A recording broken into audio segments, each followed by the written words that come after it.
Então, aqueles que entraram um pouquinho aí atrasado na aula, eu estava explicando um detalhe para o Felipe e para a irmã Rose. Talvez vocês perceberam que nós fizemos a leitura no livro de Judas, tá? E eu explicando para o Felipe e para a irmã Rose, porque o Felipe, por hábito, né, ele acabou falando Judas, o capítulo 1, do verso 1 ao 16, que foi a nossa leitura base. E como nós estamos aqui com a ideia de aprendizado, tudo que nós pudermos aqui passar para os irmãos, nós iremos passar. Quando você vai ler o livro de Judas, e você vai pedir para que a igreja te acompanhe, para que o grupo de estudo te acompanhe, para qualquer pessoa que você for pedir para ler o livro de Judas, ou mesmo você, quando for ler o livro de Judas, você nunca diga Judas, capítulo 1, do verso tal ao verso tal, ou Judas, capítulo 1, verso tal, porque o livro de Judas, ele não tem divisão. A ideia de capítulos é para você dividir um livro em várias partes. Como o livro de Judas não tem partes, então não existe capítulo no livro de Judas. Então, quando você for fazer a leitura do livro de Judas, ou pedir para alguém ler, você não fala, vamos ler Judas capítulo 1, verso tal, ou Judas capítulo 1, do verso 1 ao verso tal. Você só fala os versos ou o verso. Então, o Felipe leu Judas, do verso 1 ao verso 16.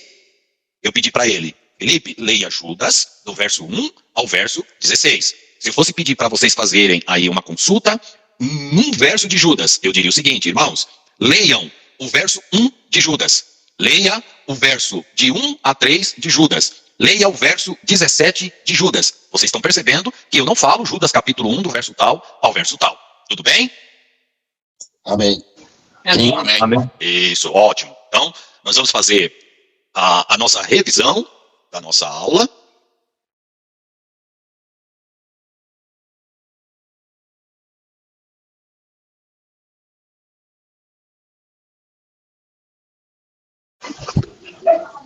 A nossa revisão, irmãos, está aí. Nós estamos falando as heresias acerca das duas naturezas de Cristo.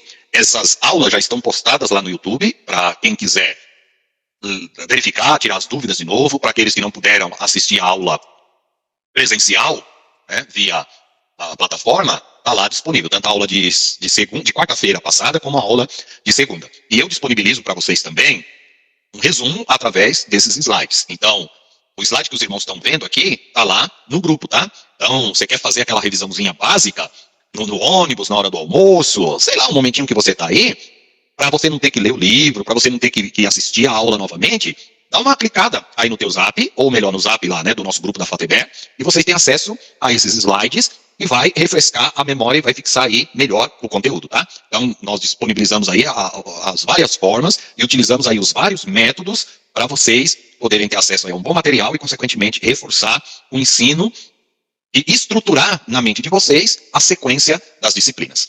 Como nós vimos, então, nas aulas anteriores, nós estamos falando...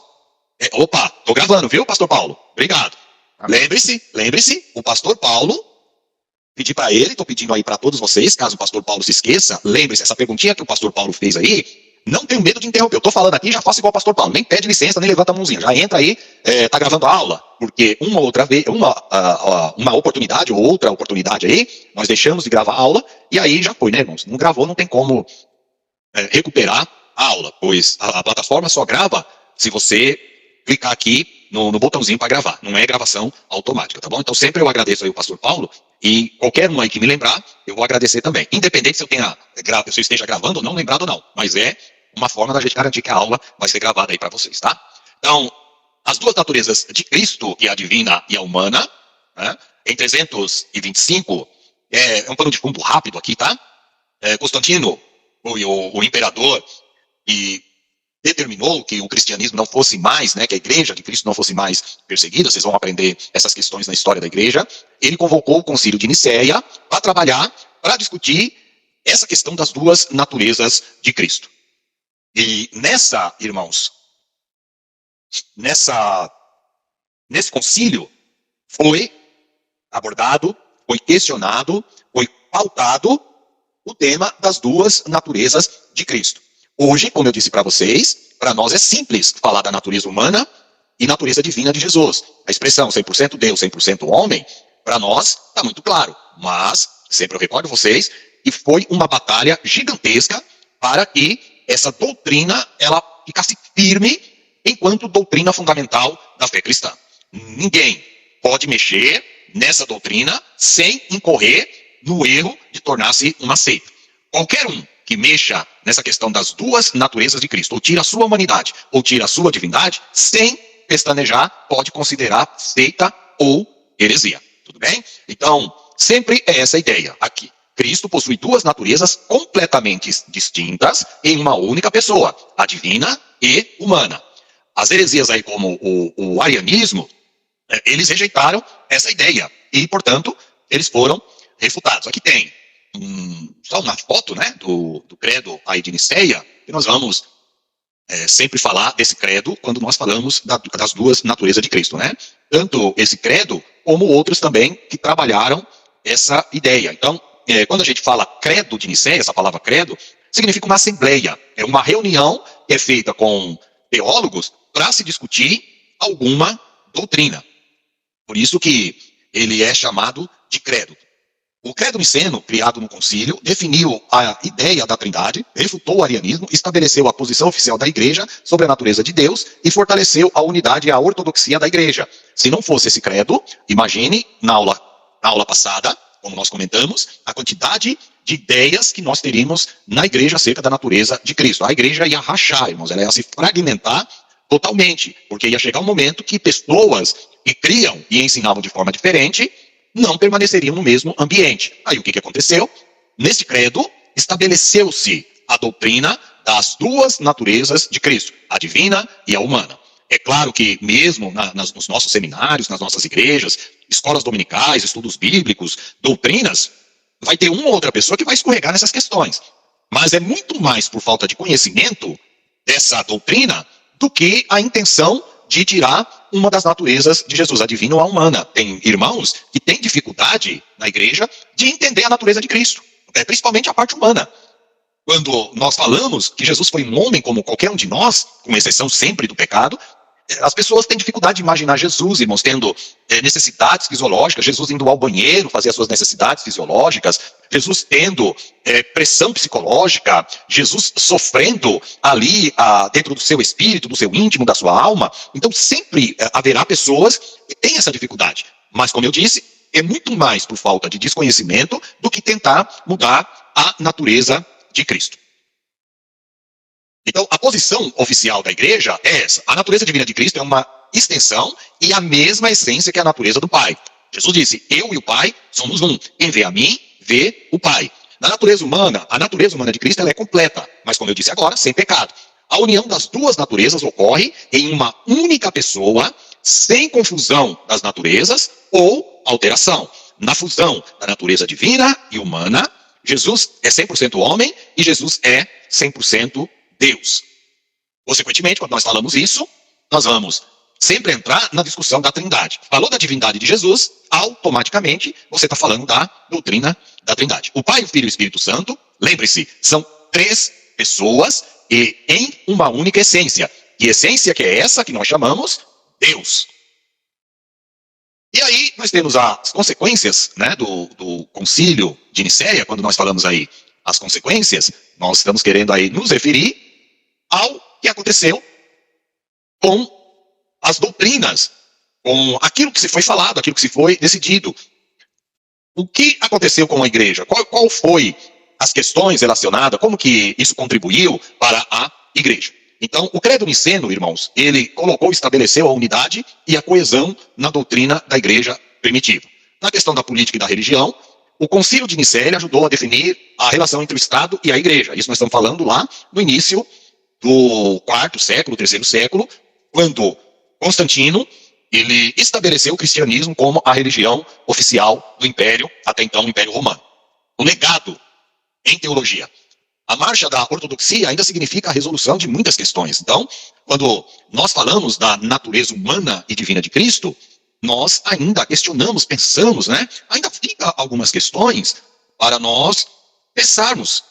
Mas essas questões não são no sentido de nós negarmos o principal, que é a natureza humana e divina de Cristo. E sim, alguns questionamentos que eu posso fazer dentro da minha mente, como que essas duas naturezas funcionavam. Mas nós aceitamos, porque a Bíblia diz que Jesus foi 100% Deus e 100% homem. Essa que é a ideia do credo niceno. Reflexão final. Tem a importância da definição, né, doutrinária. A definição doutrinária, clara e coerente, aumentou a unidade e coesão da igreja, mas não foi adotado imediatamente por todos. Ainda assim, o Concílio de Nicéia estabeleceu uma herança duradoura na teologia cristã.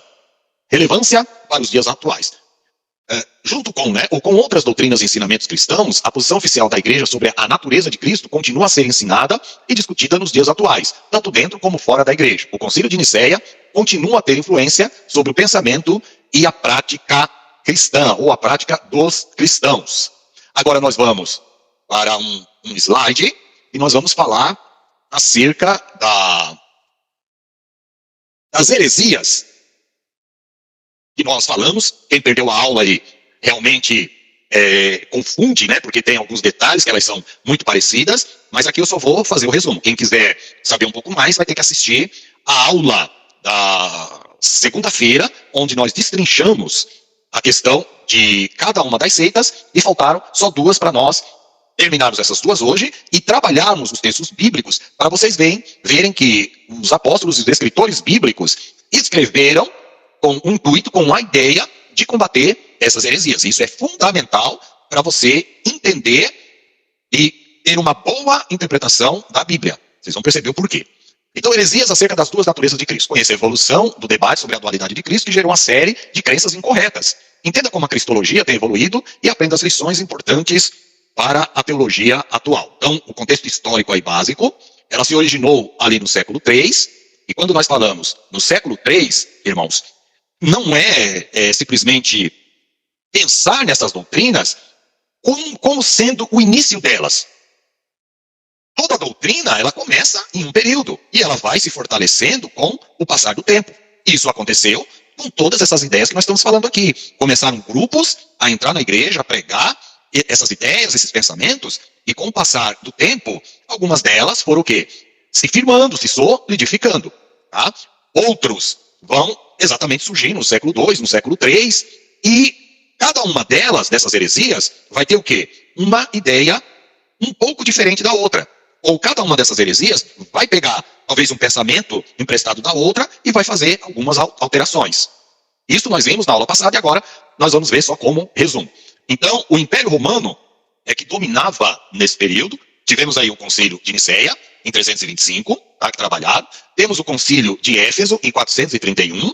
E nós temos o Concílio de Calcedônia, em 451. Então, em todos esses concílios, nós estamos falando aqui de 3 concílios, sempre essa ideia das duas naturezas de Cristo, elas vinham à tona. Mas a igreja sempre permaneceu com a base fundamental, que é Jesus Cristo, 100% Deus e 100% homem. Se algum irmão, você estiver ensinando isso na tua igreja, discordar de você, meu irmão, você vai perder ou vai gastar muito tempo para tentar explicar para ele todo esse processo que nós estamos fazendo aqui, tá? Mas você já tem a condição, visto que vários textos bíblicos aí já foram citados, para falar sobre a humanidade e divindade de Jesus. E para ele entender essa questão de que essa discussão tem aí, no mínimo, 1.700 anos, ele vai ter que conhecer um pouquinho da história da igreja. Então, a definição da natureza, né, de Cristo na cristologia vai passar, irmãos, sobre esse conceito de essência, tá? Expliquei para vocês em uma das aulas aí o que é essência, mas como eu disse, tenho certeza que se eu perguntar sobre essência, mesmo aqueles que eu expliquei não vão lembrar. Por isso que eu disse, vocês vão aprender numa aula e sempre vai aparecer esse tema vinculado a outra matéria, a outra disciplina, e aí a gente sempre está rememorando, explicando de novo, para vocês poderem aí assimilar e ir gravando. Então, se um termo fugiu da sua memória naquele momento, com o passar do tempo, nós vamos falar daquele termo de novo, tá? Porque uma matéria, ela está interligada à outra. Então, quando nós falamos aqui da união hipostática, lembra desse termo? Nós estamos falando, a palavra, né, hipóstasis, significa substância, ou aquilo que caracteriza um ser. Lembre-se sempre daquele exemplo que eu dou para facilitar. O animal, o ser humano, os anjos e Deus. Cada um desses seres tem uma substância, tá? Que nós chamamos aí de ser. Esse termo é um termo técnico muito usado em filosofia. E aí, quando nós falamos de pessoa, a pessoa de Jesus, nós estamos nos referindo aí a um ser, né, autoconsciente e racional, com vontade e personalidades próprias. Isso aqui é que caracteriza uma pessoa. Um animal, ele não é autoconsciente. Ele não é racional. Ele não tem vontade, no sentido de vontade livre. As atitudes que ele toma está relacionada ao quê? Relacionada ao seu instinto e não à sua racionalidade. Um animal não tem personalidade própria. Apesar de nós termos algumas características nos animais, no entanto, essas características elas são extremamente limitadas. Tá? O animal não sabe que ele é animal. Por quê? Ele não tem a autoconsciência. Você sabe que você é um ser humano, você sabe da sua relação com outras pessoas, você interpreta este mundo, porém o animal, não, irmãos. O animal, ele não faz essa leitura racional do mundo que nós fazemos. Tem uma mãozinha levantada aqui, eu vou fazer um parênteses aí. Pois não, Pedro? Aquele postulador da verdade, ele fala que esse termo pessoa não pode ser aplicado ao que é divino, porque essa palavra é só para pessoas humanas, e você não pode falar que, tipo, Deus é uma pessoa e Deus Pai é outra pessoa, porque esse termo é só para humanos.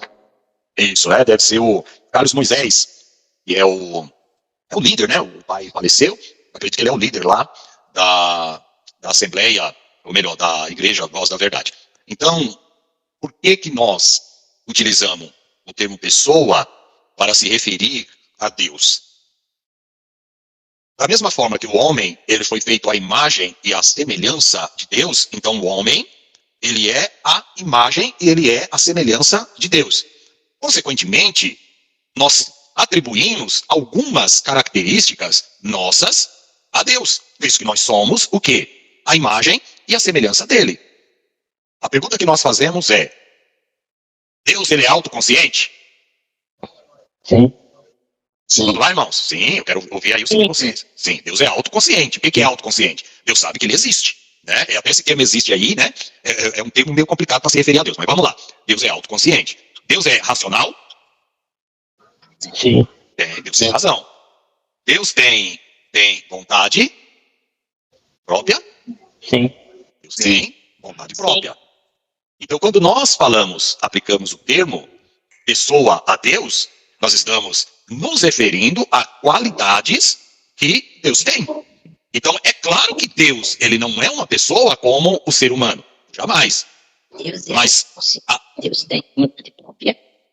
Mas as características do que nós chamamos pessoalidade de Deus, nós utilizamos essas características humanas para se referir a Deus. Então, nós vamos ver que os anjos, eles são autoconscientes, eles são racionais, eles têm vontade própria e eles têm personalidades próprias. E quando nós usamos a expressão pessoa, nós não estamos com isso querendo dizer que Deus ou os anjos são pessoas semelhantes, ou melhor, são pessoas como nós, mas que eles têm as mesmas características que um ser humano possui. Tudo bem aí, Felipe? Desculpa, é Pedro. Não, tudo bem, pastor, eu não concordo com isso, nada, né? Tava só no comentário só. Não, sim. Mas tá tudo bem. Perfeito, eu percebi mesmo na sua colocação. Quando eu faço essa pergunta, tudo bem aí? É no sentido de, né, tem mais alguma coisa a acrescentar? Entendeu tudo direitinho aqui que nós reforçamos, ou tirando dúvida, ou confirmando aquilo que vocês já sabem, tá? Então, aqui, a primeira heresia foi, né, o gnosticismo, que vem da ideia de gnose, um conhecimento aí superior. Tudo isso nós falamos na aula passada. Aqui nós estamos fazendo só uma revisão. Então, para os gnósticos, Cristo é considerado um ser... Cristo é considerado um ser divino com um corpo humano ilusório. Então, aqui eles estão negando claramente a humanidade de Cristo, tá? Na igreja, irmãos, esse gnosticismo, quando surgiu lá na igreja, lembra que eu falei que foi um caldeirão de conceitos, de ideias do cristianismo, da filosofia, que são as crenças gregas, e também orientais, e fizeram aí uma salada de fruta também com o judaísmo. Misturaram tudo no caldeirão, e é esse gnosticismo aí, tá? Uma das seitas mais perniciosas lá do período do cristianismo. Para vocês terem uma ideia de quão era perniciosa essa heresia, os gnósticos, irmãos, por conta de Platão, eu disse isso na aula passada também, estou só reafirmando. Eles acreditavam que o corpo, a estrutura física, era má, pecaminosa. E eles acreditavam que a parte nossa imaterial, que é o espírito, a alma, essa parte sim era boa. Então, deveria se desprezar o corpo, ou seja, quando nós falamos desprezar o corpo, não é deixar o corpo, né, doente, não é nesse sentido. Eles falavam que a gente não precisaria se preocupar com o corpo, porque no final, a única coisa que importava era o espírito, a alma, a parte imaterial. Por isso que eles acreditavam que Jesus só era divino e que o corpo dele era ilusório. E por que eles acreditavam nisso? Porque na ideia e na concepção dele, é uma concepção platônica da filosofia grega, eles entendiam que por ser o corpo humano pecaminoso, a prisão da alma, Jesus, como um ser divino, jamais poderia ter um corpo humano tal qual nós temos. Por isso que eles falavam, aquele corpo que vocês viam lá era um corpo ilusório, não era um corpo igual ao nosso, era um corpo ilusório. E eles chegavam ao ponto de dizer o seguinte, a expressão, a metáfora que eles usavam era a metáfora do ouro. E eles diziam assim, né, parafraseando aqui, se você pegar uma barra de ouro, eu vou fazer essa pergunta para vocês, que era mais ou menos a pergunta que eles faziam. Se você pegar uma barra de ouro e jogar a barra de ouro na lama, pergunto para vocês, o lodo, a lama, vai penetrar na barra de ouro? Não. Não. Legal, não vai penetrar. Se você pegar essa barra de ouro e colocar ela dentro da água, dar uma lavada, porque ela está toda enlameada, você dá uma lavada nela ali, fica sua barra de ouro incontaminada, sim ou não? Sim. Sim, o ouro é incontaminado, o barro jamais vai poder penetrar no ouro. Então, eles usavam essa metáfora e falavam, ensinavam isso abertamente, falavam, olha, vocês podem pecar à vontade. Pode andar em pecado, na vida errada, pode pecar à vontade. Porque no final, o que vai ser salvo é somente o espírito. Esse corpo aqui volta para o pó, e tal qual o barro não contamina o espírito, tal qual o barro não contamina o ouro, esse corpo pecaminoso também não contamina o espírito. Então, eles falaram, pode viver uma vida de adultério, pode viver uma vida de raiva, de ódio, de mentira, não tem problema nenhum, porque no final o que vai ser salvo é o espírito. Isso, vocês imaginam? Líderes, mestres, pregadores pregando isso e usando essas metáforas. Causava problema na igreja, sim ou não, irmãos? Sim. Sim, muitos problemas. Por isso que os apóstolos, os escritores, eles batiam de frente contra essas questões, porque eles ensinavam abertamente. Eram pessoas que se diziam cristãos e estavam no meio da igreja ensinando esse tipo de coisa. Tá? Eles foram, consequentemente, aí, condenados no concílio de Niceia. O docetismo, o que eles ensinavam aí? Negavam a humanidade de Cristo. Uns negavam a divindade, outros negavam a humanidade. Sempre é nessa linha. Tá? Foi também condenado o ebionismo, Cristo, né, humano. Para eles, Cristo era apenas um homem ungido com o Espírito Santo, não um ser divino. Qual que era a ideia aqui dos ebionitas? E Jesus, ele nasceu como qualquer homem, foi ali batizado nas águas, e no momento que ele foi batizado nas águas, ele foi ungido com o Espírito Santo. A partir daí, ele se tornou homem. Tá? Então, a partir daí, na verdade, Jesus começou a trabalhar e a operar os milagres e tudo mais que vocês veem. Então, eles viam Jesus não como vindo de Deus, não como filho de Deus. Eles viam Jesus apenas como um homem, como qualquer outro. Vou fazer um parênteses aqui para vocês agora. Uma associação com algo que eu já ensinei aqui. Olha como uma coisa casa com a outra. Não sei quem estava na aula, mas nós trabalhamos logo no início da cristologia o tema do porquê a Bíblia usa a expressão Jesus, Filho de Deus, ou usa a expressão somente Filho de Deus. Por que a Bíblia faz questão de sempre usar essa expressão, Filho de Deus? Exatamente, irmãos, porque Deus, ele sabia que haveria pessoas que tentariam colocar essa ideia aqui, ó, de que Jesus foi um homem comum, nascido aí de uma relação entre um homem e uma mulher, e nasceu, e Deus escolheu, encheu ele do Espírito Santo para ele cumprir os propósitos de Deus. Então, a Bíblia vem e afirma, olha, Jesus não é filho de um homem natural. Jesus, ele foi gerado pelo Espírito Santo. Então, ele não tem a participação pecaminosa lá em Adão. Nós podemos dizer, Jesus não é filho de Adão. Jesus não está ligado a Adão, porque José não teve ali a participação. Jesus tem, enquanto homem, a sua origem em Deus. Por isso que ele é chamado Filho de Deus. Quem lembra dessa aula aí? Eu lembro. Lembra, né, Felipe? Eu lembro. Lembramos. Lembra, né? Aí, ó, todos os que assistiram a aula, lembra desse detalhe. Quando eu falo, irmãos, não pensem que esse termo Filho de Deus é que Jesus realmente é Filho de Deus no sentido literal da palavra. Não, é um título. Porque se você pensar nesse termo Filho de Deus, você vai ter que entender que Jesus ele foi criado, né, por Deus.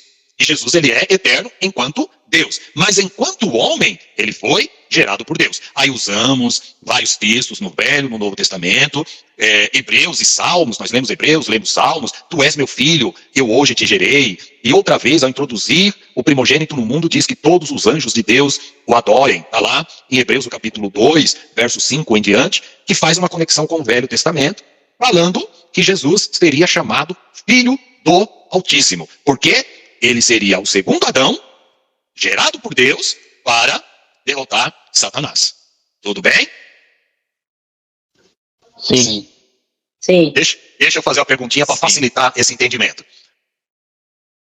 Quem é o pai de Adão?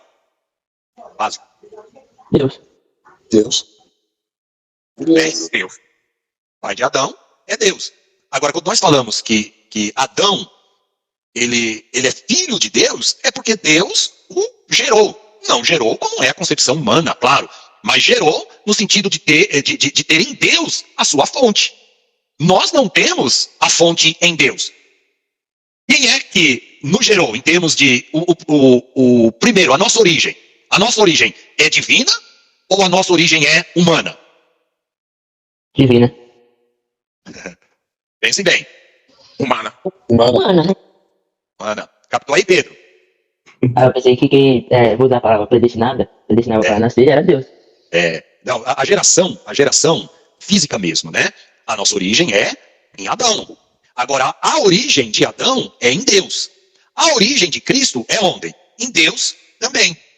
Então, Cristo ele é chamado segundo Adão exatamente por conta disso. Porque da mesma forma que Adão teve a sua origem em Deus, Cristo, enquanto homem, teve a sua origem em Deus também.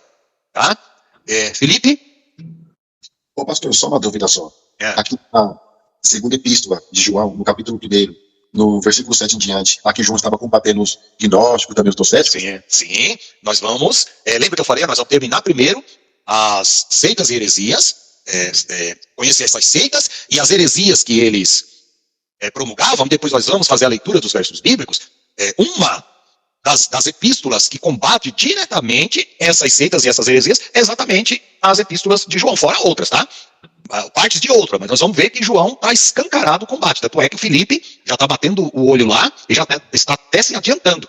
Ele vai perceber que o que João está falando lá é exatamente a ideia contrária ao que esses homens apregoavam, né? Aquele que não professa que Jesus veio em carne, esse é o anticristo. Por que João está falando isso? Porque eles não acreditavam no corpo humano de Jesus. Mas deixa a gente terminar aqui primeiro as heresias, e aí nós vamos fazer uma análise dos textos bíblicos, tá? E pastor? Desculpa, deixa eu voltar aqui no nosso... Muito bem, foi rejeitado, né?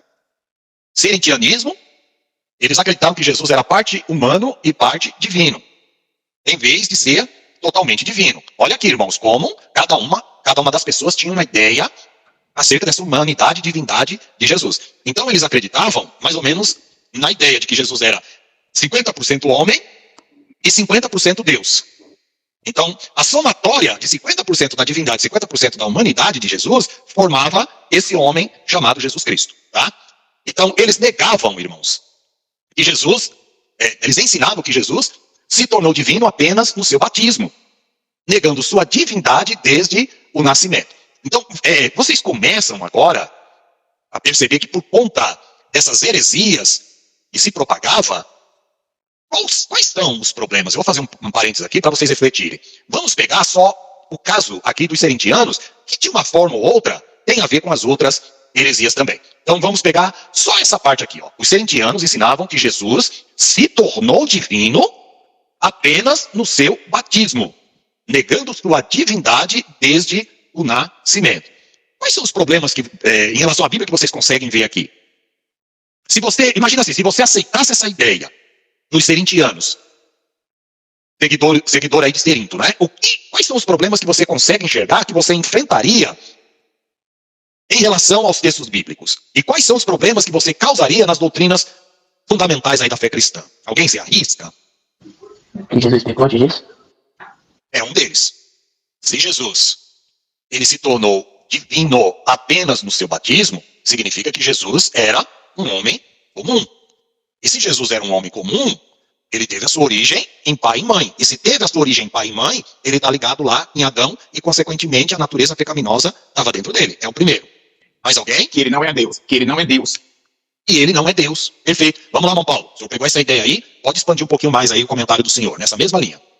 É que na lógica, se você for ver por esse raciocínio, descaracterizava lá em João 1 que vai dizer, no princípio era o verbo, e o verbo estava com Deus, e o verbo era Deus. E todas as coisas foram criadas por ele, e sem ele nada do que foi feito se fez.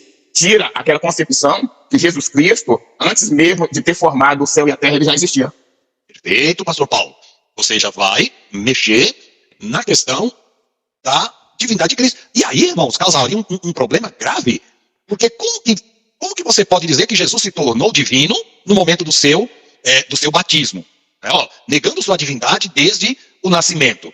Então você vai falar, mas como alguém pode ser divino e não ser eterno? Porque se ele se tornou divino no seu batismo, logo, Jesus não é eterno. E se ele não é eterno, cai no que o pastor Paulo falou. Ele não é o criador de todas as coisas, ele não pode fazer parte da Trindade, porque ele não tem um atributo de eternidade. E aí, meu amigo, você começa a mexer numa série de questões bíblicas. Você vai afrontar muitos versos bíblicos.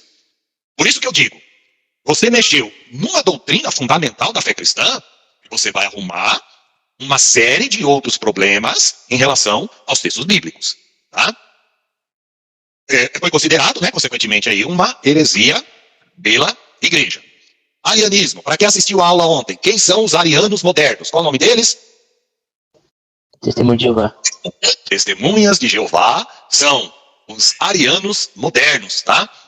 Pregava que Cristo era um ser criado e não coigual a Deus. Quem é que ensina isso aqui hoje? Não são os testemunhos de Jeová? Então eles são os novos arianos hoje. Eles pregam que Jesus era, ou é, né, um ser criado por Deus, cai no mesmo problema que o pastor Paulo aí falou, e não coigual a Deus. Se Jesus não é coigual a Deus, logicamente ele não faz parte da Trindade, logicamente ele não é divino, e aí você começa a mexer nas bases da fé cristã.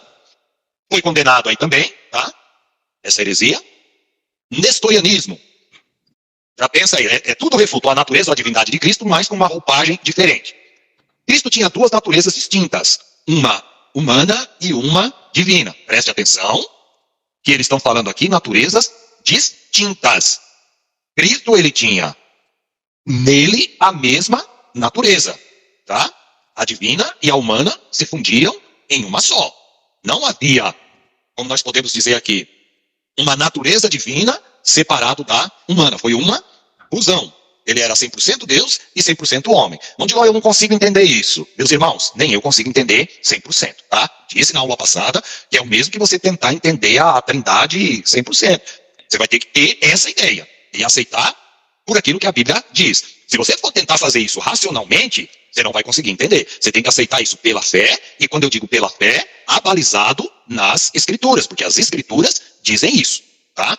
Então, qual é a diferença? Porque vocês podem interpretar que eles estão querendo dizer o mesmo e a afirmação que Cristo tinha duas naturezas, mas aqui eles estão falando de duas naturezas distintas.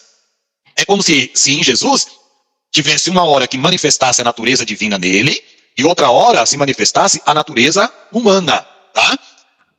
Imagina uma fusão dessas duas naturezas, tá? Elas estavam ali unidas. Olha o que eles ensinavam. Duas hipóstase ou duas substâncias. Afirmava que as duas naturezas de Cristo tinham suas próprias hipóstases ou substâncias, tá? Então eles ensinavam o que eu acabei de dizer. Não havia fusão das duas naturezas, tá?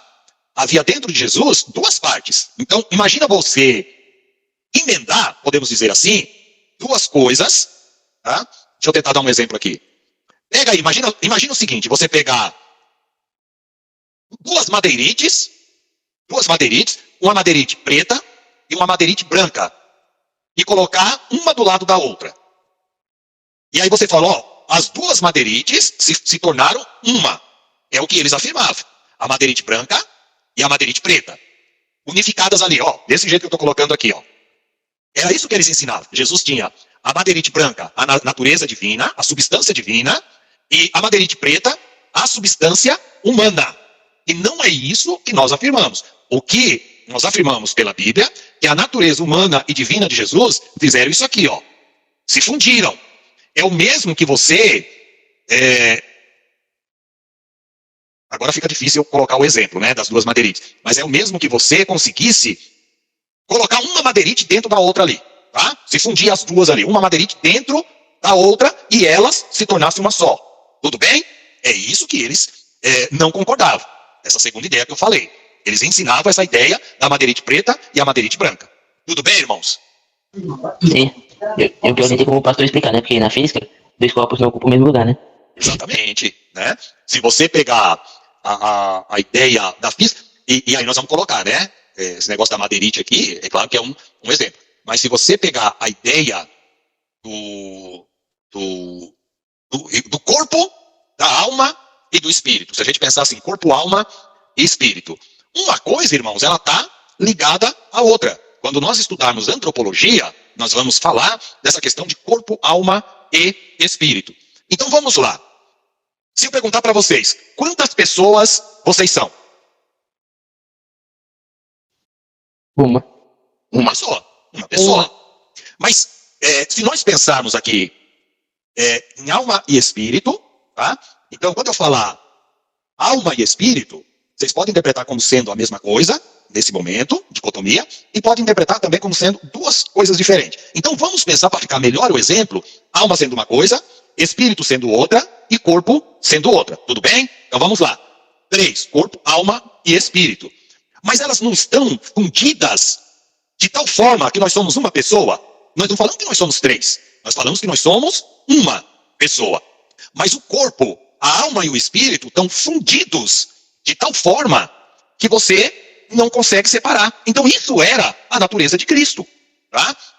Se nós pegarmos a palavra, e quem é tricotomista gosta muito de usar esse texto de Hebreus. Hebreus 4, 12.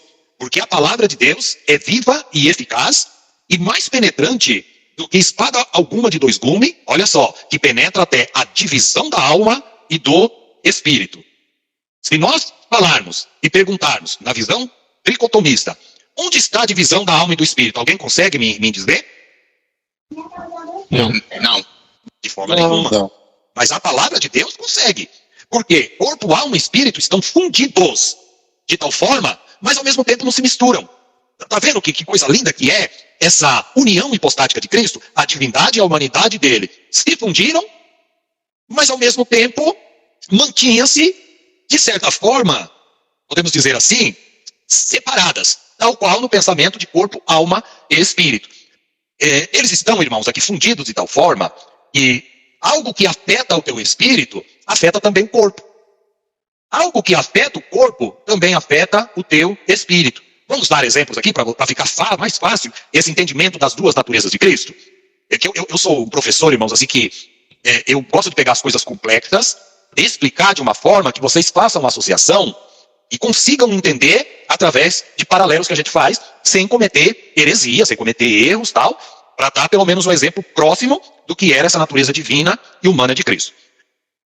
Alguém já ouviu falar aqui de gastrite nervosa? Sim.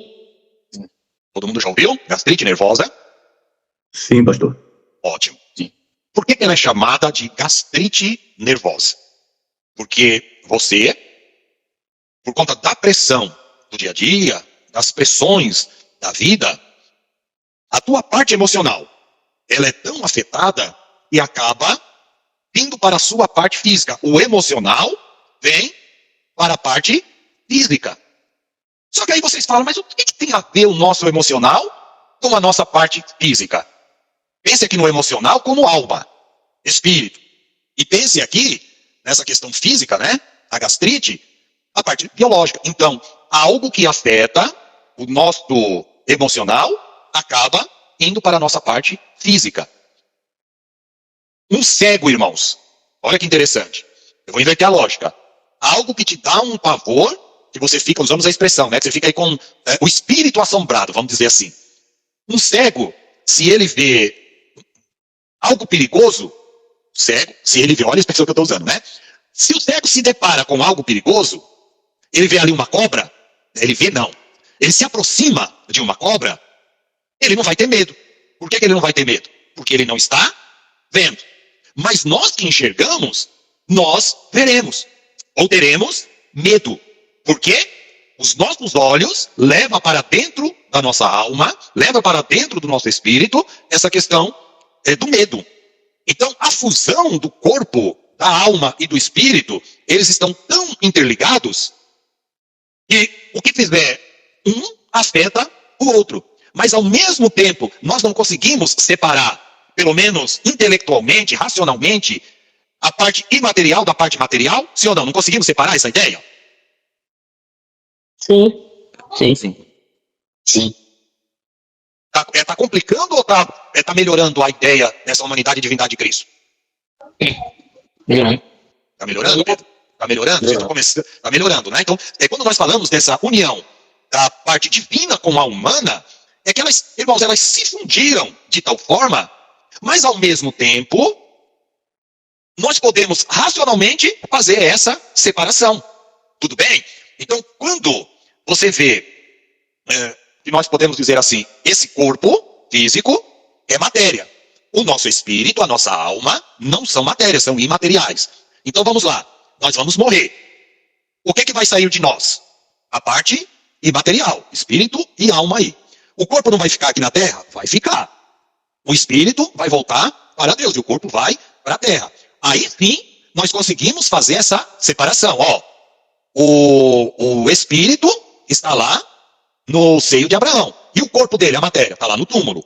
Mas quando a alma, o espírito e o corpo estão aqui, né? Nós estamos vivos. Você separa, sim, o corpo. Você toca nele e fala, isso aqui é o corpo. Mas dentro desse corpo tem uma alma e um espírito que está fundido nele. O que acontecer nesse corpo afeta o espírito e afeta a alma. O que acontecer na alma e no espírito afeta o corpo. Tudo bem? Sim. Sim. Ô, pastor, Sim. eu tinha essa pergunta, eu tinha feito para o pastor Paulo também, quando ele vai para a igreja às vezes, se o animal tem o Espírito Santo. Se o animal tem? Não. É. Não, de forma nenhuma. Tá? E por que não tem? De forma nenhuma. Porque, na verdade, o Espírito Santo, ele foi dado com o propósito de convencer o homem, está lá em João, capítulo 16, do pecado, da justiça e do juízo. O Espírito Santo veio para fazer morada no homem e não nos animais. E por que não nos animais? Porque, consequentemente, quem é a imagem e semelhança de Deus são os homens. Então, todo o processo da salvação, ele está relacionado com o homem, no sentido do Espírito Santo habitar, do Espírito Santo convencer, do Espírito Santo fortalecer, gerar frutos neste homem convertido. Tá? O animal, ele não tem essa ligação com a questão do Espírito Santo. O animal, ele só é uma criatura de Deus que tem instintos, mas como nós vimos aí em dados momentos da aula, ele não tem a autoconsciência, ele não é racional, ele não tem a liberdade de escolha racional, tá? E é por isso que o animal difere tanto do ser humano. Tudo bem? Mais alguma dúvida acerca disso aí? Discordâncias? Ô, pastor, uma pergunta no caso mesmo do livro de Levítico, lá quando o animal ia ser sacrificado no altar, quando o pecado colocava a mão sobre a cabeça dele, como que o animal não tem consciência, mas o pecador ali transferiu o seu pecado para ele, né? Isso. Era essa a ideia. Um inocente ia morrer para pagar o pecado do transgressor. A mensagem que estava passando ali é, olha, este animal inocente vai derramar o sangue dele. E por que o sangue? Porque sangue, como diz Levítico 17:11, sangue é vida. Então, ao derramar o sangue, a ideia, a pedagogia divina ali era para ensinar que uma vida estava morrendo em lugar da outra. Uma vida inocente morrendo no lugar de um devedor. Uma vida sem transgressão estava morrendo em lugar do transgressor. E essa vida automaticamente apontava futuramente para Jesus. Por isso que ele colocava as mãos sobre o animal, simbolizando que ele estava transferindo os pecados dele para esse animal. E aí, vem Isaías 53 dizendo que Jesus levou sobre si todas as nossas transgressões e o castigo que nos traz a paz estava sobre ele. Porque ele era a ovelha muda que foi levada ao matadouro e o Cordeiro de Deus que tira o pecado do mundo. Bom, mais alguma pergunta? Ótimo. Irmãos, deixa eu fazer aqui esse momento, tá? O presbítero Narciso vai perguntar. Eu preciso que vocês entendam bem essa parte da natureza divina e humana de Cristo. Vocês não podem ter dúvidas dessa questão. É complexo? Eu acredito que seja sim, mas nós estamos tentando falar aqui de uma maneira que seja compreensível para todos aí. Tem gente que consegue captar mais rápido e tem gente que demora um pouco mais para captar, principalmente se tiver voltado aí em alguma das aulas. Tá? Tudo bem? Presbítero Narciso, está com a palavra aí? A paz do Senhor para os alunos. Pastor, a minha Sim. pergunta é sobre a pergunta aí que eu acho que foi o Pedro que fez. Certo. O pastor comentou, quando o pastor fez essa comparação, né? Do homem, né, com a pessoa da Trindade, como as três pessoas da Trindade. Então, a minha pergunta é, quando a pessoa morre, a Bíblia diz que o espírito vai para Deus porque é de Deus, né? Certo. Mas há uma dúvida nisso aí. O corpo, ele volta para o pó, né? Porque Certo. o pó, ele veio. A alma segue-se ao juízo ou ela já é lançada no inferno da pessoa que não tem a Cristo? Tá. Mais alguma pergunta? Parou aí? Não, parou Isso aí. Ótimo. Então vamos lá. Deixa eu só corrigir um pequeno detalhe aqui que o pastor Narciso falou. Ele fez uma colocação aqui na própria pergunta dele e vocês não podem confundir. Então vejam bem. Eu estou fazendo um paralelo do corpo, alma e espírito do ser humano com a fusão da natureza divina e humana de Jesus. Tudo bem? Então o que eu estou tentando explicar para vocês é que da mesma forma que há uma fusão da alma, do espírito e do corpo, mas nós somos uma só pessoa, da mesma forma que há uma fusão do espírito com a alma, estão ali fundidos um com o outro, que a própria Bíblia vai dizer, e somente a palavra consegue penetrar entre a divisão da alma e do espírito. Isso eu estou falando para quem é dicotomista, porque quem é dicotomista vai entender esse verso de forma diferente, tá? Há essa união, essa fusão da alma e do espírito. Porém, nós falamos alma e falamos espírito, mas nós não conseguimos separar. Então, eu estou usando esse exemplo para exemplificar a natureza humana e divina de Jesus.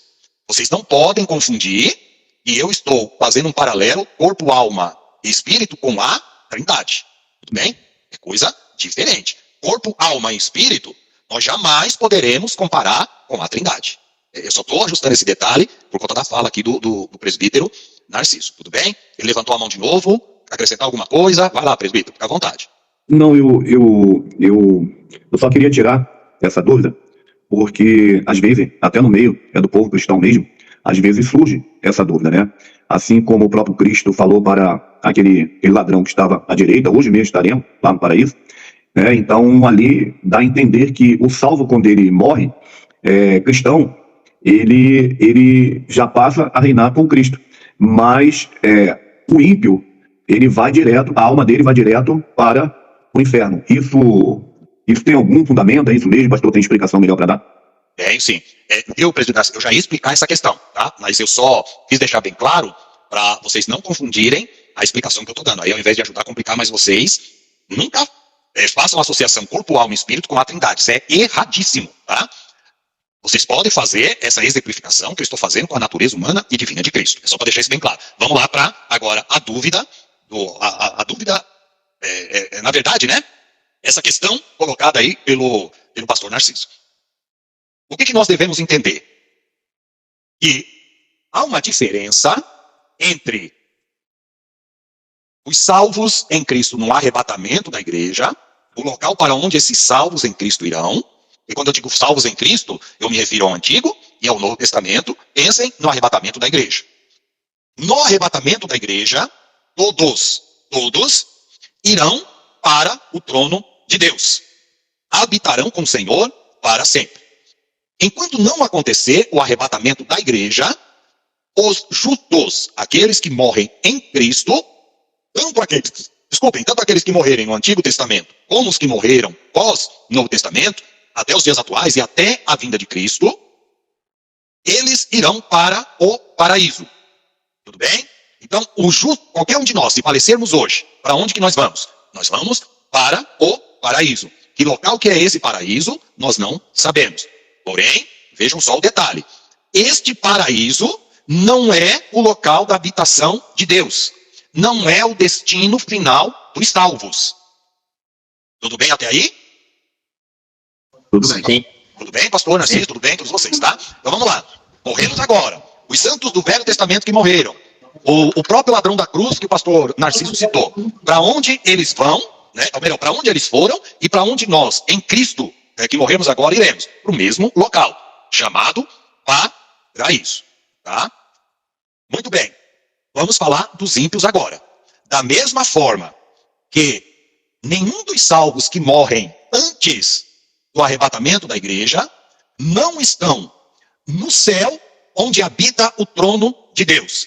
Então, quando nós falamos assim, na expressão, o crente morreu e foi para o céu, nós não estamos querendo dizer com isso que é o céu, o local da habitação de Deus, onde está o trono de Deus, porque isso só vai acontecer no arrebatamento da igreja, onde se dará o encontro do noivo com a noiva, para celebrar, metaforicamente, o casamento. Onde vai ser isso? Nas bodas do Cordeiro. Já estou entrando em escatologia. Muito bem.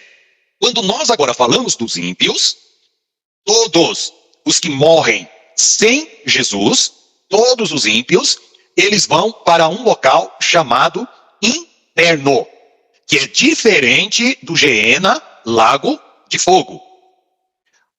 Quando se dará essa questão dos ímpios irem para o lago de fogo? Somente no juízo final. E o porquê disso? Os salvos em Cristo terão os corpos transformados num corpo glorioso semelhante ao de Cristo? Sim ou não? Sim. Sim. Sim, já aprendemos tudo isso. Até aí, pastor Narciso, tudo bem? Concordamos? Tudo bem. Ótimo.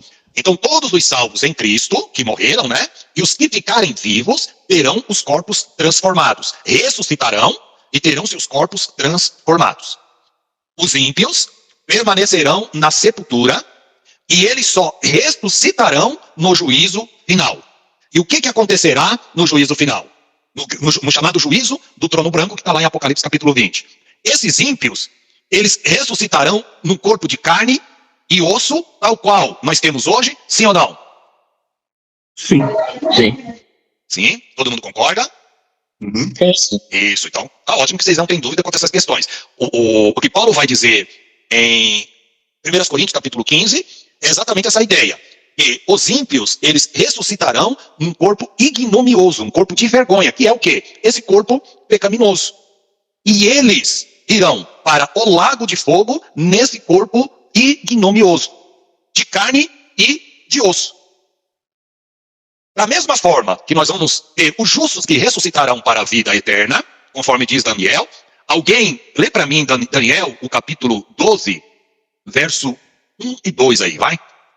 Vamos fazer uma leitura para tirar a dúvida de vocês. 1 e 2. É isso, Daniel. Os últimos tempos, a palavra selada. E naquele tempo se levantou Miguel, o grande príncipe, que se levanta pelos filhos do teu povo. E haverá um tempo de angústia, a qual nunca houve, desde que houve nação, até aquele tempo. Mas naquele tempo, livrar-se-á o seu povo, todo aquele que se achar escrito no livro da vida. E muitos dos que dormem no pó da terra ressuscitarão, um para a vida eterna e o outro para a vergonha e desprezo eterno. Isso, então nós estamos falando aqui de duas ressurreições. Uma ressurreição, né? De duas ressurreições, não. Uma ressurreição para dois tipos de pessoas diferentes, os justos e os ímpios. Esses que vão ressuscitar aqui, a Bíblia está falando da ressurreição no arrebatamento da igreja e da ressurreição no período aí daqueles que vão morrer em Cristo, no período da grande tribulação. Uns para a vida eterna e outros para vergonha e desprezo eterno. Para os ímpios, irmãos, só existe uma ressurreição, que é a ressurreição do juízo final, onde eles ressuscitarão com este corpo. Então, a pessoa que morre hoje, ela está no chamado Hades, inferno. mas não é o local de tormento eterno. Então nós vamos agora, visto que vocês entenderam, se alguém tem alguma pergunta até agora, se não ficou claro, se alguém quer que a gente mostre textos bíblicos aí para comprovar tudo isso, porque eu estou falando aqui entendendo que vocês conhecem os textos bíblicos, tá? Mas se precisar a gente mostra aí todos os textos bíblicos. Tudo bem? Tá tudo... Sim? Só uma dúvida. Vai lá. Então quer dizer que esse lugar que o ímpio morre hoje, o nome de Hades. Certo. Hades, né? Hades. Hades. Isso. Esse lugar que o ímpio morre hoje, Certo. ele vai estar lá morto, né? Aguardando o juízo, ou ele já vai estar já no sofrimento? Tá. Vivo no Então, sofrimento. isso. Ele tem consciência e nós entendemos que ele já vai para o sofrimento. Mas presta atenção, não é o sofrimento lá do lago de fogo. Ele está numa espécie de sofrimento. E que sofrimento é esse? O justo está consciente. E o ímpio também está consciente. Nós já vamos ler um texto bíblico para provar isso aí, tá? Então o justo está consciente do seu estado e o ímpio está consciente também do seu estado. A pergunta que eu faço para vocês agora é a seguinte. Melhor, antes de eu fazer a pergunta, deixa eu fazer um paralelo para vocês entenderem aí a questão do ímpio. Do lago de fogo e do Hades. Vou fazer a metáfora para vocês de alguém que é preso aqui no Brasil. A pessoa cometeu um crime. Cometeu um latrocínio. Tem testemunhas, todo mundo viu. Ele foi preso em flagrante. Pegaram a arma dele. Ele sabe que não tem jeito. E tem câmera ali que filmou. Um monte de testemunha que viu ele atirando na pessoa. A polícia veio e pegou ele naquele momento. Ele tem consciência que ele matou a pessoa? Eu vou fazer umas perguntas óbvias, mas para fazer vocês refletirem. Ele tem consciência que ele matou, sim ou não? Sim. Sim. Muito bem. Ele tem consciência que ele vai ser julgado? Sim. Sim. Ótimo.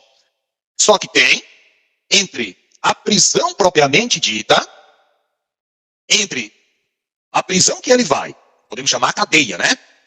A prisão, a cadeia, tem o quê? Tem um intermediário.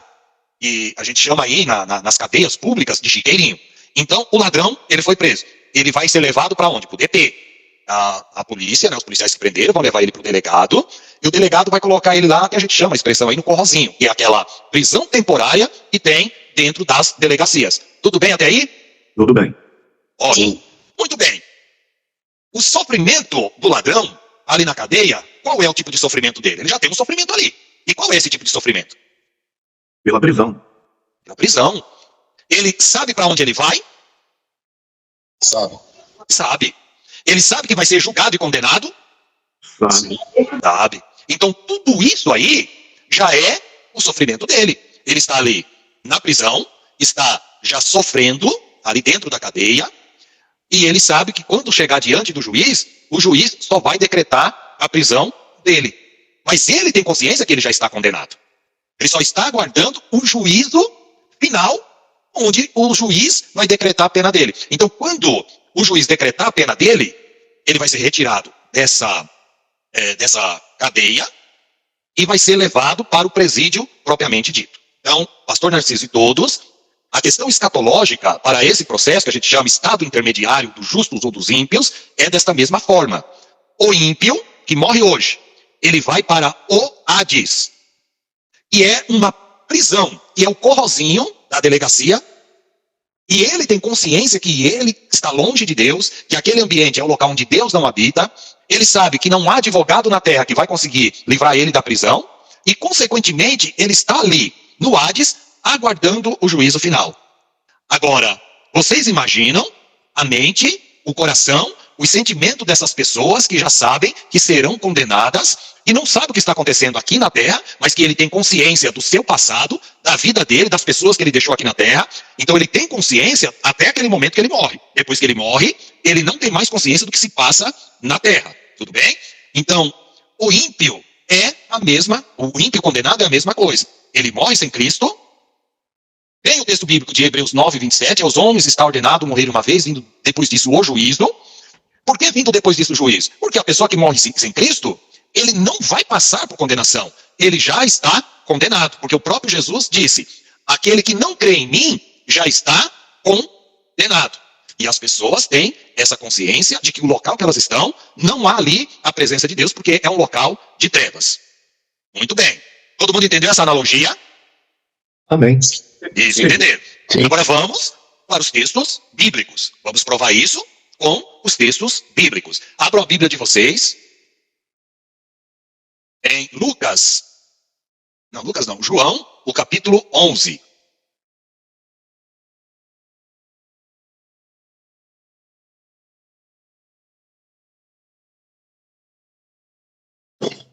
Ô, irmãos, eu acho que eu estou confundindo aqui, calma aí. Acho que é Lucas 16, calma aí. A parábola do... A gente fala parábola, tá? Mas deixa eu fazer um adendo aí. O Rico e o Lázaro é Lucas 16? E do verso de 9 em diante. Isso. Então vamos lá. Acho que vai. Tá aparecendo a Bíblia aí para vocês? Uhum. Visualizando vocês aí a tela. Consequentemente, vocês estão lendo a Bíblia aí. Nós vamos fazer a análise aí do texto, tá? Irmãos, há uma discussão muito grande acerca desta questão aqui, tá? O texto está dizendo, o texto em si, está dizendo que é uma parábola? O título? O título, sim, o texto em si. Vocês leem no texto? Está dizendo que é uma parábola? Sim. Onde você está vendo aí, irmã Rose? Não tem parábola, não. De versículo 19 tem assim a parábola do rico e Lázaro. Não, a senhora está lendo o título, não o verso. É o título. Isso aí são os homens que colocam os títulos, as sociedades bíblicas. Isso não está no texto. Tudo bem, senhora? Então, entendeu? Entendi. Então vamos lá. Primeira coisa, dá uma olhada aí no texto. Vê se alguém acha parábola no texto. Primeira coisa, fiquem à vontade. Vê se vocês veem no texto se está escrito parábola. Eu vou explicar algo para vocês. Alguém achou no texto? Parábola? Não, né? Todos concordam comigo aí, com a Bíblia aberta, vocês olhando, e no texto não fala em nenhum momento que é parábola? Sim. Sim. No texto. Tudo bem. Sim. Então, primeiro, há uma discussão muito grande dentro da teologia, porque quem fala que essa passagem é uma parábola são os títulos da sociedade bíblica. Então nós estamos tão acostumados em ler o título como a irmã Rose leu, e como alguém aí falou, ó, no título está, e automaticamente, vocês veem que até eu falei aqui, ó, vamos abrir lá na parábola do rico e do Lázaro. Nós sempre usamos essa expressão de tanto ler e de tanto ouvir falar no título, a parábola do rico e do Lázaro. Mas o texto não está dizendo que é parábola. Tudo bem? É a primeira coisa que vocês têm que observar. Essa questão desta passagem ser uma parábola, foi alguém que interpretou que era uma parábola e colocou aí no título. No meu texto aqui, ó, tá? Na minha Bíblia, que tá aí na tela de vocês, tá aqui, ó, o homem rico e Lázaro. Aqui não está nem colocando como sendo parábola. Tudo bem? Sim. Sim. Ótimo. Sim? Sim. Eu acredito que mesmo se for uma parábola, todas as parábolas de Jesus, eles usavam comparações verdadeiras. Jesus não ia fazer uma parábola com coisas que não são verdadeiras. Então, isso aí é o segundo ponto. Primeira coisa, eu quero que vocês olhem para o texto e vejam que o texto em si não está dizendo que é uma parábola. Aí eu ia entrar na segunda questão que o Pedro adiantou. Ele adiantou inteligentemente. Mesmo que for uma parábola, Jesus está falando, irmãos, do destino do justo e do destino do ímpio.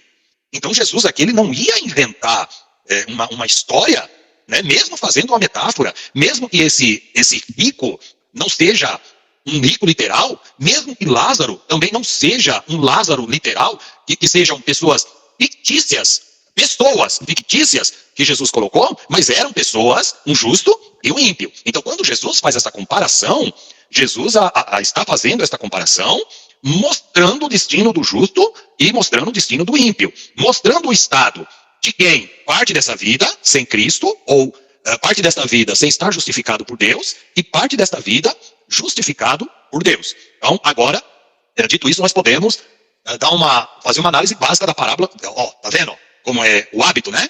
Fazer uma análise do texto.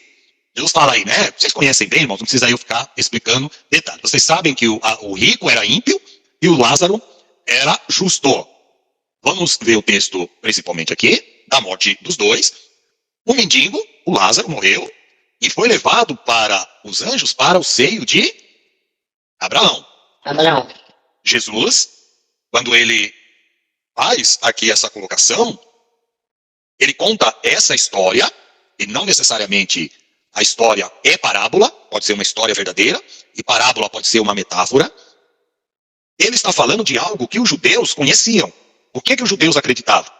Que os justos, quando morriam, gozariam na eternidade dos mesmos privilégios de Abraão. Então, Abraão seria ali o pai de todos, que receberia todos os judeus. Os judeus, eles não acreditavam que o justo, que o gentio poderia ter acesso ao seio de Abraão, a não ser que ele se convertesse ao judaísmo, fizesse o rito da circuncisão e observasse os preceitos da lei. Então, Jesus, quando ele fala em justo aqui, ele está se referindo ao homem temente a Deus. E Lázaro era um homem temente a Deus, consequentemente, na concepção dos judeus, tá?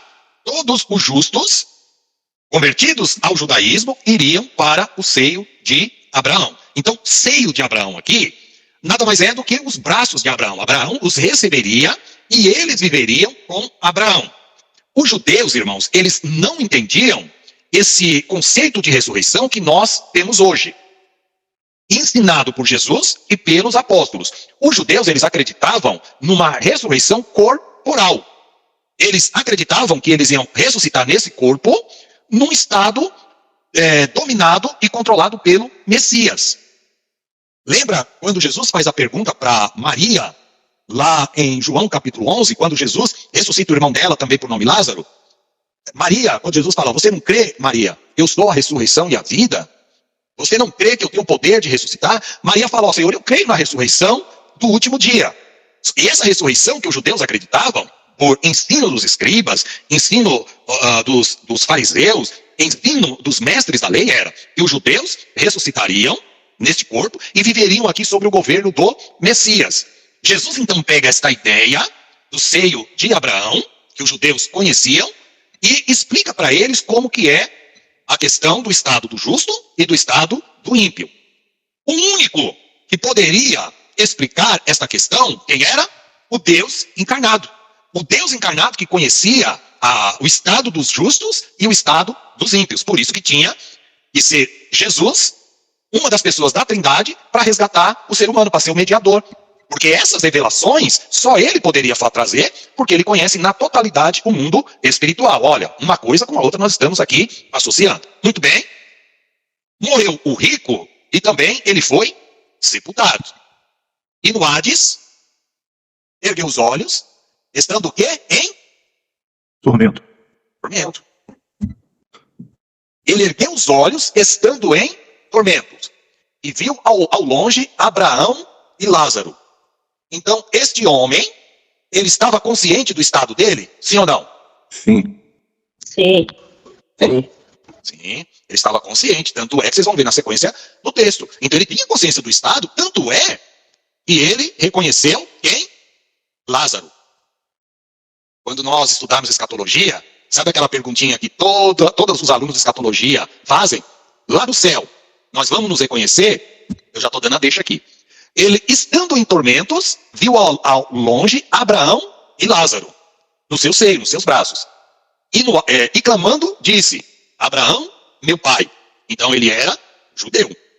Se ele tinha Abraão por pai, ele tinha judeu, porque um gentio jamais chamaria Abraão de pai, a não ser que fosse convertido ao judaísmo. Tem misericórdia de mim e manda Lázaro que molhe na água a ponta do seu dedo e me refresque a língua, porque eu estou atormentado nesta chama. Disse, porém, Abraão também consciente do seu estado.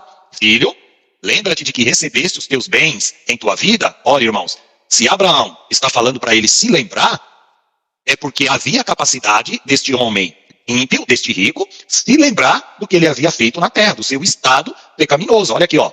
Lembra de que recebeste os teus bens em tua vida, e Lázaro somente males, e agora este é consolado, e tu, de novo, atormentado. Muito bem? E além disso, está posto um grande abismo entre nós. Então Jesus aqui, ele está ensinando que havia uma diferença entre o seio de Abraão e o Hades. De sorte que os que quisessem passar daqui para vós não poderia, nem tampouco os de lá passar para cá. E disse ele, rogo-te, ó pai Abraão, que o mandes, Lázaro, à casa de meu pai. Olha, ele tinha consciência do estado dele. Pois tenho 5 irmãos, então ele se lembrava dos irmãos, para que lhes dê testemunho e prega lá para eles, a fim de que não venham também para este lugar de tormento. Disse-lhe Abraão, eles têm Moisés e os profetas, ou seja, tem a lei e tem as profecias. Moisés e os profetas aqui está representando todo o Velho Testamento.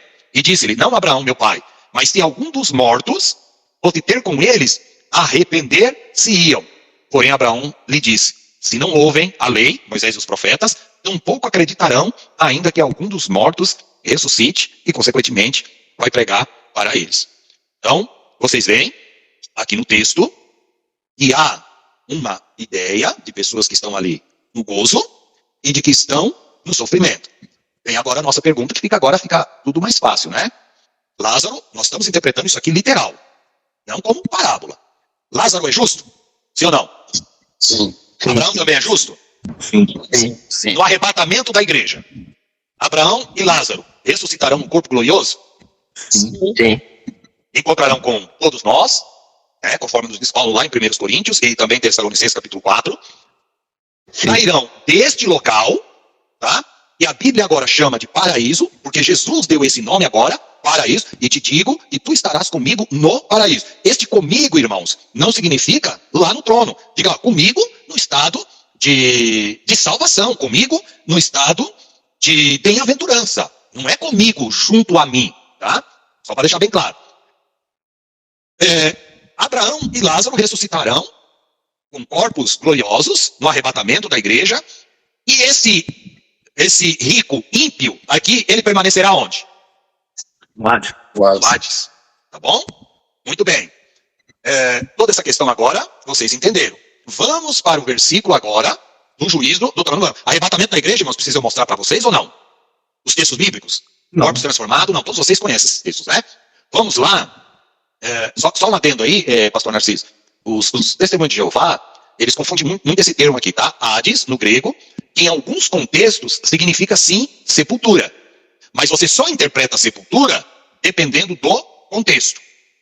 Então, quando se fala que todas as pessoas vão para o Hades, aqui está incluindo todas as pessoas, aí você pode interpretar como sepultura, ou seja, o local onde vão todos os mortos. É só para dar um adendo, eu demoraria um pouco mais aqui para explicar a palavra Hades, a palavra Seol, a palavra Abssus, a palavra Geena. Cada uma dessas palavras, elas têm um sentido e nós precisaremos trabalhar todas elas. Quando nós estudarmos escatologia, estado intermediário dos mortos, eu explico cada uma dessas palavras para vocês. Mas como aqui é uma passada rápida, abra a Bíblia de vocês agora, lá em Apocalipse, o capítulo 20 e o verso de número 11, que a nossa aula já está terminando. Apocalipse, capítulo 20.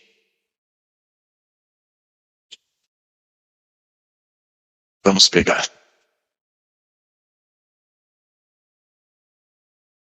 Vamos pegar aí o verso 11, que já fala direto do trono branco.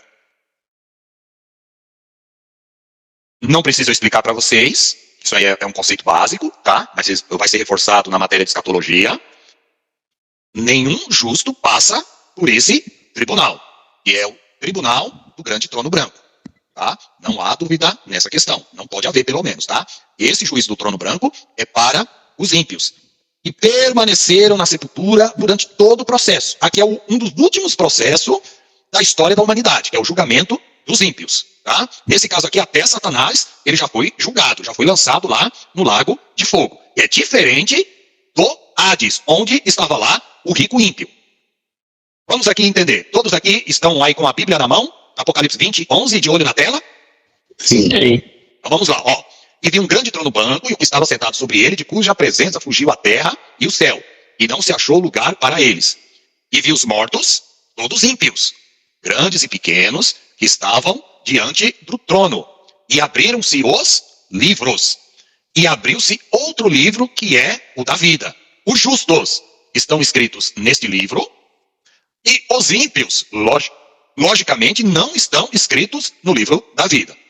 E os mortos foram julgados pelas coisas que estavam escritas nos livros, segundo as suas obras.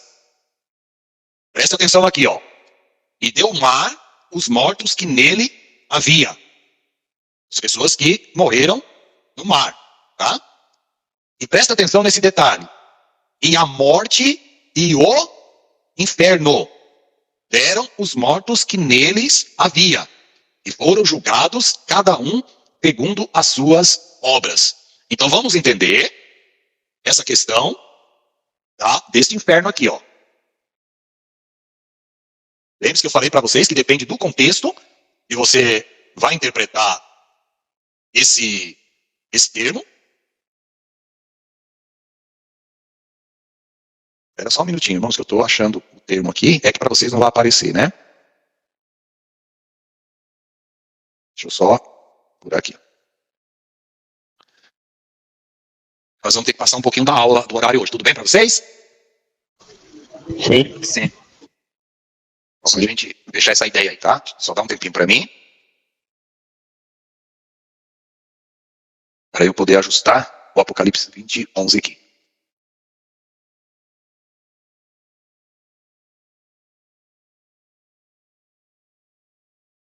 Eu quero mostrar para vocês esse termo. 13.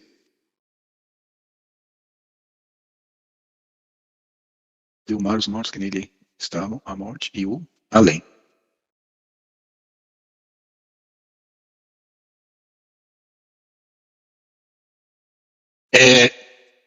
Felipe, não. Não, nós vamos fazer aqui também no texto. Vamos fazer aqui no texto. Tá? Lembre-se que vocês, dependendo do contexto, a palavra Hades pode significar sepultura ou o mundo dos mortos. Neste verso, muito possivelmente, tá? Eu digo aí 90%, está se referindo ao local de habitação dos mortos ímpios. Por que disso? Vamos pegar aqui as traduções. Bom, aqui, irmãos, é que a nossa aula, eu mostro para vocês aí, na própria tela, e a gente faz aí a exegese na hora, mostra os textos, os paralelos. Ó, a João Ferreira de Almeida traduz como sepultura. Dá uma olhada aqui. Ela traduz como além. Tá vendo aqui? Sim. Sim. Dá para ver aí na tela de vocês? Sim. Sim. Tá. Então vejam que ela traduz por além. Ela não traduz por sepultura. E Deus mostra aqui, a Almeida corrigida, traduz por inferno. A King James, ela mantém o texto grego, tá, que é Hades. Aqui nós temos a Vulgata, né, latina, que traduz aqui por inferno. Mas o que importa para nós aqui é essa tradução. Hades, tá vendo aqui, ó? Deixa eu marcar aqui para vocês. Vocês conseguem ver aqui? Hades. Uhum. Escrito aqui, ó, Hades, no grego. Eu vou clicar nesse número G86, que vai dar para mim o significado dessa palavra no sentido grego, tá? Para vocês não vai aparecer, por conta do programa, mas para mim aparece aqui. Hades significa o mundo inferior, o reino da morte. A sepultura, morte, inferno. No grego bíblico, está associado com Orcus, as regiões infernais, um lugar escuro e sombrio nas profundezas da terra, o receptáculo comum dos espíritos separados do corpo. Geralmente, Hades é a residência dos perversos. E no texto grego aqui, a referência é Lucas, que é o mesmo termo usado, Lucas 16, 23. O que Lucas 16, 23 diz lá? Que para onde foi o rico? Para o Inferno. inferno, para o Hades. É o mesmo inferno que o texto grego está usando aqui em Apocalipse. Tá bom? Então nós estamos pesquisando no original. Agora, voltemos lá para só o texto de Apocalipse 23. Vocês vão entender aí uma coisa linda. O inferno, o além, a residência dos ímpios, onde estava lá o rico ímpio. Agora nós podemos fazer associação. Entre esses mortos, grandes e pequenos, o rico era considerado grande. Este rico, ele está aqui para ser julgado? Sim. Sim. Sim. Ele ressuscitou, um corpo ignominioso, está aqui para ser julgado. E olha o que o texto vai dizer. Aqui, ó, Apocalipse 20, verso 14. Preste bem atenção, pastor Narciso. E a morte, como sinônimo daqueles que morreram sem Cristo, mortos espirituais, esse sentido da morte que vai ser vencida, aniquilada totalmente aqui agora, e o inferno foram lançados no lago de fogo. Esta é a segunda morte. E aquele que não foi achado escrito no livro da vida, foi lançado no lago de fogo. Agora que é a resposta final para o senhor, e para todos que estão aí assistindo. Muito bem, o texto vai dizer que a morte e o inferno foram lançados no lago de fogo. A pergunta que nós fazemos é, mas inferno não é o mesmo lago de fogo? A resposta é não. O que o texto bíblico está querendo dizer aqui é, todas as pessoas que estavam no mundo além, na habitação dos perversos, para onde vão todos os ímpios que morreram sem Cristo hoje, é como se o texto bíblico estivesse dizendo: todos foram arrancados de lá, ressuscitados num corpo ignominioso, passado pelo juízo do trono branco, julgados segundo as coisas que estavam escritas nos livros, porque o nome deles não estavam no livro da vida, que é o livro onde está o nome dos justos, e todas essas pessoas que estavam naquele local, lembra lá, no corrozinho, foram lançados no lago de fogo. Esta é a segunda morte. Significa dizer o seguinte, que todos os ímpios estão aguardando na mansão, na morada, no corrozinho, onde moram e estão todos os perversos, e somente no juízo final eles serão lançados no lago de fogo. Então, inferno é uma coisa, lago de fogo é outra totalmente diferente. Quem está no inferno só está aguardando o um momento de Deus se manifestar no juízo do trono branco, arrancar eles de lá, ressuscitá-los e julgá-los, lançando-os no lago de fogo. Agora, pegando aquele exemplo que eu dei para mostrar para vocês que as minhas metáforas eu sempre uso, mas com um fundamento bíblico. O rico e todos os ímpios que morrem têm consciência de que eles estão condenados? Sim. Bem, eles estão lá no corrozinho, sabem que estão condenados, estão sofrendo e só estão esperando o julgamento final, onde serão lançados, pegando a metáfora lá, na prisão propriamente dita. Então imagina que no Brasil houvesse a prisão perpétua. E faça o paralelo de prisão perpétua com eternidade. O assassino foi preso, foi levado para a cadeia, o corrozinho, que é o inferno. Ele fica ali por um período, ele já espera o julgamento. Quando o juiz dá a sentença para esse assassino, ele vai começar a cumprir a prisão perpétua. A mesma coisa acontecerá com os ímpios. Serão lançados eternamente no lago de fogo. Aqui, realmente, é o local de mais sofrimento ainda. Se eles estão sofrendo no inferno, no lago de fogo, o sofrimento aumentará. Agora, vocês imaginem uma pessoa que morreu com um conhecimento bíblico mínimo. Ele sabe que esse local que ele está é um local de tormento, mas que ele será lançado num local de mais tormento ainda. É brincadeira, irmãos? Perguntas? Dúvidas? Discordâncias? Querem mais textos bíblicos? Ih, rapaz, cadê vocês? Me deixaram aqui sozinho? Fica à vontade, pastor. Não, tá bom. Tá bom, né? Presbítero Narciso, Tô aqui. entendeu tudo aí? Uhum, entendi. Ótimo. Tá bom então, irmãos. Fechamos a nossa aula hoje.